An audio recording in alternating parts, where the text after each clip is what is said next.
Welcome to West Wing Week. Welcome to the West Wing Week, your guide to everything that's happening at 1600 Pennsylvania Avenue. This week, the president marked the 14th anniversary of 9/11, met with troops around the world at a multimedia town hall at Fort Meade. Who's that? You want me to talk to somebody? Crashed a back-to-school bus tour in Iowa, sat down with esteemed author Marilyn Robinson. All right, that was fun. See? It was a lot of fun. I enjoyed that. And hosted Connecticut Huskies, Spanish royalty, and genuine American heroes at the White I House. can't help you on the dancing, though. It's September 11th to September 17th, or FAFSA.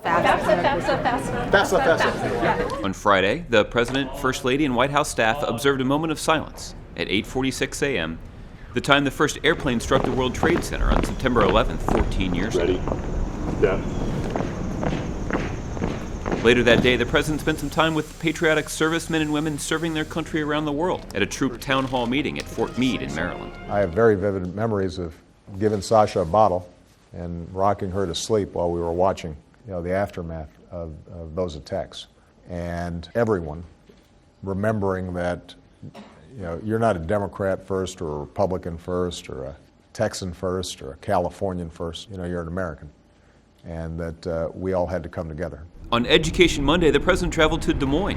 Beautiful day here tonight. There, he sat down with thought leader Marilyn Robinson, a Pulitzer Prize-winning novelist who lives in Iowa. Stay tuned in the coming weeks for more on their conversation. I just need Testing 1, 2, 3. Then the two headed to North High School. There, the President joined Secretary of Education Arnie Duncan's annual back-to-school bus tour. They answered questions from high school students, teachers, and parents. So we pulled together all sorts of data on college costs and value. We created this college scorecard, and you can scroll through it, and you can then use that information to make choices that are right for your future and right for your budget. collegescorecard.ed.gov. On Tuesday, the President hosted the 2015 NCAA Women's Basketball Champion University of Connecticut Huskies. It was their third visit in a row to the White House. I think you've heard the general rule, no bunny ears behind you. From basketball royalty to European royalty, the President hosted the King and Queen of Spain at the White House. Good to see you again. How have you been? On Wednesday at 11:11 a.m., the President drove a couple of miles east to the Business Roundtable headquarters to answer some questions about the economy and the budget.